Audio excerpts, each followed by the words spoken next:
ईरानी का बयान सामने आया है। स्मृति ईरानी ने कहा, इतनी हिम्मत नहीं कि अपने गढ़ में वो चुनाव लड़ सके। राहुल गांधी डींगे ना हाकें तो बेहतर है। स्मृति ईरानी अपने इस अंदाज के लिए जानी भी जाती हैं। राहुल गांधी पर लगातार हमलावर रहती हैं, कांग्रेस पर सवाल खड़े करती हैं। वो कह रही हैं, पीएम के समक्ष बात करने वाले व्यक्ति से मैं पूछना चाहती हूँ, क्या वो इंडिया गठबंधन के पीएम उम्मीदवार हैं? यानी सीधे पूछ लिया कि ये जो इंडिया अलायंस है, क्या उसमें पीएम पद का चेहरा राहुल गांधी है क्या?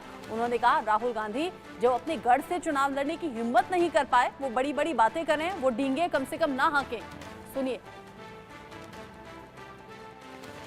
दो चीजें, जिस व्यक्ति में इतनी हिम्मत नहीं कि वो भारतीय जनता पार्टी के एक सामान्य कार्यकर्ता से अपने सो कॉल्ड गढ़ में चुनाव लड़ सके, वो डींगे ना ही हाके तो बेहतर। लेकिन प्रधानमंत्री मोदी के साथ समतल एक समकक्ष बात करने वाले व्यक्ति से मैं पूछना चाहती हूँ, क्या वो इंडी गठबंधन के प्रधानमंत्री के उम्मीदवार हैं? दो चीज।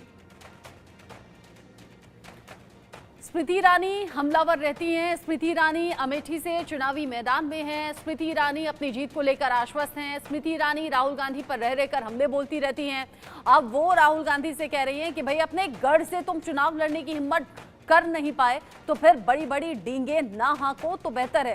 साथ ही साथ ये पूछ लिया कि मैं पीएम के समक्ष खड़े होने वाले इंसान से पूछना चाहती हूँ कि क्या वो इंडिया अलायंस का चेहरा है। यानी सीधे सीधे स्मृति ईरानी ने पूछ लिया कि राहुल गांधी जो लगातार हमलावर हैं पीएम मोदी पर भी, बीजेपी पर भी, एनडीए पर भी, वो राहुल गांधी जरा बताएं कि क्या वो इंडिया अलायंस के पीएम उम्मीदवार हैं। क्योंकि बार बार बीजेपी यही कह रही है कि इंडिया अलायंस के पास कोई एक चेहरा नहीं है। अगर एक साथ आकर चुनाव लड़ने की बात हो भी रही है तो कौन होगा पीएम पद का चेहरा, ये अब तक साफ नहीं है। उधर दूसरी तरफ बीजेपी की तरफ से, एनडीए की तरफ से जो सबसे बड़ा चेहरा है वो मोदी हैं। ऐसे में बीजेपी, एनडीए नेता हमलावर विपक्ष पर, इंडिया अलायंस पर, और ये पूछा जाता है अलग अलग मंच से अलग अलग वक्त पर कि आखिर कौन है पीएम पद का चेहरा, जिसको लेकर स्थिति अभी तक साफ नहीं है। ऐसे में स्मृति ईरानी भी एक बार फिर से आक्रामक अंदाज में बोलती हुई नजर आई, ये पूछती हुई नजर आई कि क्या आप इंडिया अलायंस का चेहरा है क्या। साथ ही साथ अमेठी से चुनाव नहीं लड़ने पर तंज भी किया।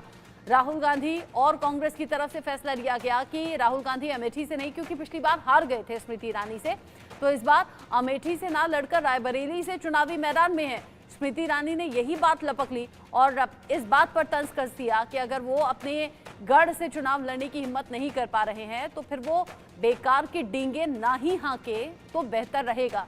स्मृति ईरानी इससे पहले भी हमलावर रही कांग्रेस को लेकर, राम मंदिर को लेकर ये तंज भी किया था कि जब रामलला की प्राण प्रतिष्ठा का निमंत्रण ठुकरा दिया तो फिर अब राम मंदिर जाकर दिखावा करने की जरूरत क्या है।